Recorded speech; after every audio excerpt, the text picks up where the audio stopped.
I think I'm finally caught up for a change.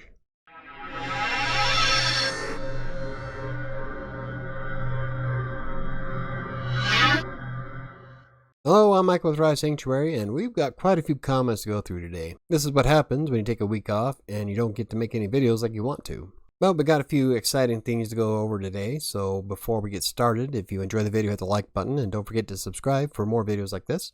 And if you have any questions, comments, or concerns, you can always hit me up on Twitter or Facebook, or you can use the contact form on WriterSanctuary.com's website.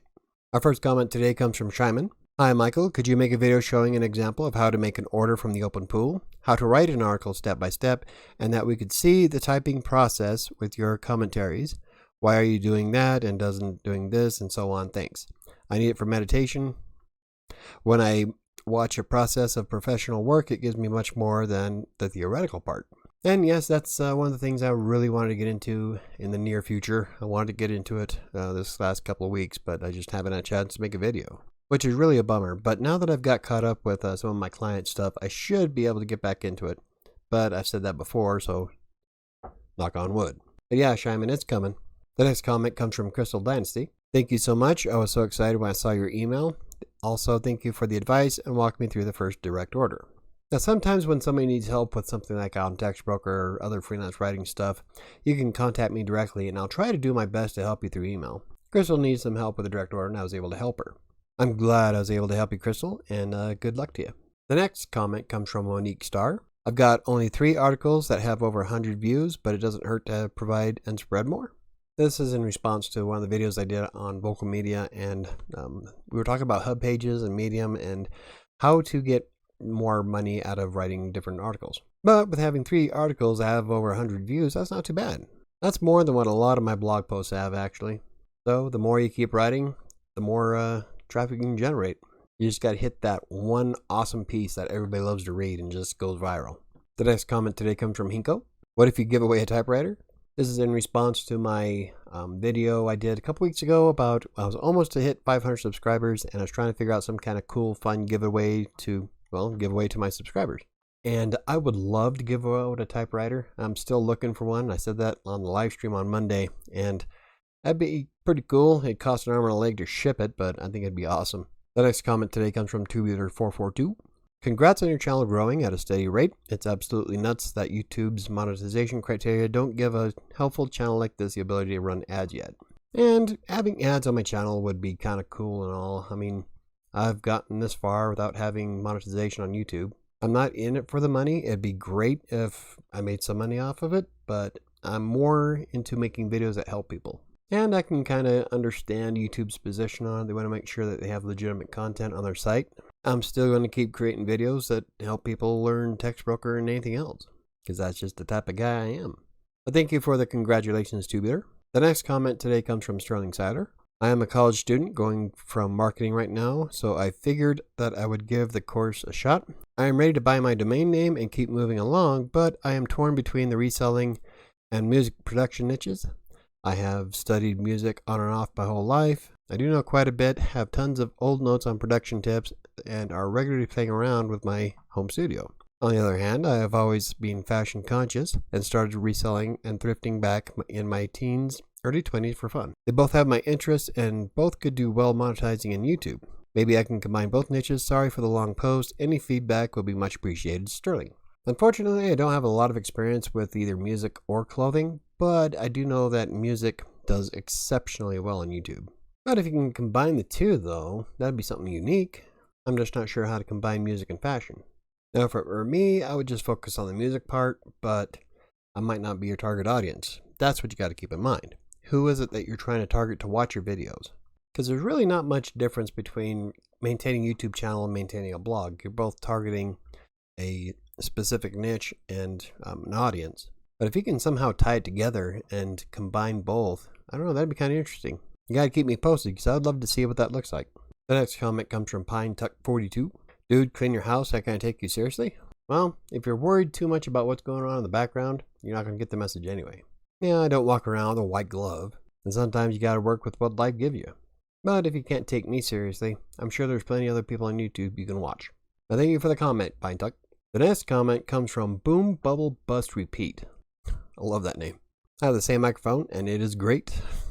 I'm trying to remember, this was on the video that I did for the reality of AdSense on 1,000 visitors. Probably the worst performing video I have. People don't like it when you're honest. But in that video I had a blue, but I'm not sure if it was the white one or this black one. Now the white blue I had was working great, but over the years it got a short in it, so anytime I moved the microphone anywhere it would reset my computer, so I had to buy the brand new one. And this guy here is the more expensive blue Snowball. Has a little switch in the back where you can change it from cardioid to omnidirectional. And it works great. I love the sound quality of the blue. I picked mine up for, I think this one was $90 at Best Buy. I'm not sure, but I think that's what it was. I bought it like a few months ago, so. Yeah, boom, I love this microphone though. I use it on Twitch, I use it for the videos. The next comment today comes from Philip at Tube. Some great info here for a beginner thinking of starting in TextBooker. I presume it is still up to date. I'm in England, UK, and just now thinking of giving TextBooker a try. So I don't know a lot of what goes on in TextBooker in the UK, but here in the US it seems like there's far more work available. And I'm sure things have changed over the years. I mean, this was back in 2012 and I was just kind of curious. And I heard a lot of complaints about how TextBooker UK hardly had any work in comparison. But as for up to date, see, that was a few months ago. The video he made that comment on, I think, was back in March or May. It's at the beginning of the year. And the biggest things that have changed in TextBooker is that you don't use PayPal anymore. They use Payoneer, so you have to sign up an account with that. But I'm not sure if it's the same thing for TextBooker in the UK. They still might be on PayPal, I don't know. And then they launched a lot of their incentive programs, so those might also be available to you. And some of the incentive programs are pretty cool. But at any rate, you really don't lose anything but a little bit of your time for giving it a try. So I suggest you go ahead and give it a shot. The next comment comes from Philbot2 Begin. If I ever got a rejection, I would immediately become the stereotypical alcoholic writer. I know this all too well. Like, I went more than 3,000 articles before I got my first rejection, and I didn't take it very well at all. It was days. I was so upset about it. I had a pristine record, and then just somebody didn't like what I was writing. But when you look at it, 1 out of 3,000, that's not too bad. Now I'm up to like 5,587 or something like that, and I've had 3 rejections. 2 of them weren't even my fault, so I figured it's not too bad. You just gotta roll it off your back, man. Sometimes, one of my favorite sayings is, you cannot please 100% of the people 100% of the time. There's going to be people out there that hate for the sake of hating. So if you ever do get a rejection, try not to let it eat at you. Just dust yourself off and move on. The last comment today comes from Shimon again. Is it worth a writer to apply to teams where currently no orders in the assignments column? How to know that that team is not death? No. There's been a few times where I signed up with teams that didn't have any work, but they were like brand new. If the team has been there for several years and doesn't have any work, it's probably not worth joining. Most of the time nowadays, I look at the team and see if they consistently have orders or if they have a bunch of orders now, because sometimes it's the managed team from TextBooker themselves, or it's a client looking for a group of people. And if it's a client, usually they have big projects that they want to get out of the way, so they'll have a team and they just knock it all out and then they're done. But with a managed team from TextBooker, a lot of the time it's they have like these big clients that want continuous work. Like, I'm on like 4 or 5 teams that constantly feed work, and they have for the past almost like 2 years now. But if you're joining teams, I would suggest taking a look at how long the team was open. That usually has the date on it of when they started. And if it's been there for too long, that's probably not worth it. Keep checking back with it to see if they update any orders. And if they do, then might as well join it. But after about a few weeks of seeing that this one team has nothing in it, don't worry about it. So that's the comments that I have this time around. If you have any questions, you can always leave in the comments down below or on any video that I create. Okay, so I finally figured out what I wanted to do for the giveaway. If you don't know, I hit 500 subscribers and I wanted to do something to say thank you. So I'm having a contest where I will give one $25 gift card out to Barnes & Noble. One of the problems I was having was trying to figure out how I was going to be able to run it, and I've never done a contest before on YouTube, especially. So what I did was I created a form on WriterSanctuary.com's website. You just go to the About page, click on Current Giveaways. Then you scroll down here to the form, fill this bad boy out, hit Submit after clicking I'm not a robot. and you'll be instantly entered. So what I'm going to do is I'm going to keep this giveaway running until April 30th at 11:59 p.m. Mountain Standard Time. At which point I'll pick a random winner, and then I will send out an email with the code to the Barnes & Noble gift card, as well as announce it on that day's weekly vlog.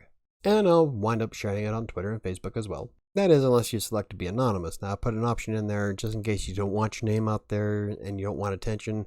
If you want to be anonymous, I'll leave you anonymous. Now, I wanted to do more, but in reality, I just can't do it at the moment. But it's a $25 gift card to Barnes & Noble, so it kind of fits the WriterSanctuary scheme. So what I'll do is I'll leave a link to the contact form below in the video description, and I'm writing a post about doing the video, and I'm going to share that on Twitter and Facebook as well. So if you come across that on either one of those platforms, you can click the link to come to it.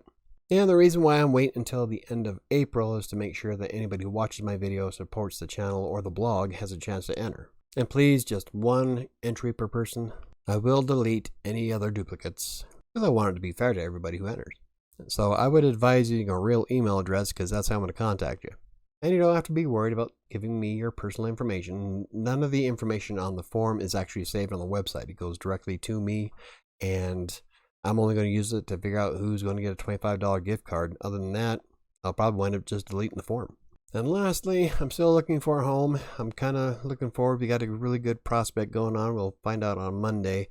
But if we do, then I get an office with a decent background, and it's going to be awesome. That's if we get it. I am so tired of bidding and competing with everybody. I mean, the market is stupid crazy right now. But if we don't find anything soon, I'll be doing these videos from a hotel. Now it's going to be interesting.